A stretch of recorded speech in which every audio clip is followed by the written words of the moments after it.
बिस्मिल्लाहिर्रहमानिर्रहीम। इमाम ज़माना महदी अलैहिस्सलाम के ऊपर एक बादल का टुकड़ा साया फिगन होगा।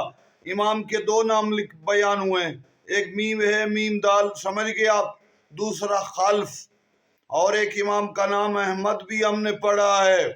तो इमाम ज़माना जब आएंगे तो मुनादी निदा देगी, हाज़ल महदी, ये महदी है, इनकी इत्तेबा करो, इनके पीछे चलो।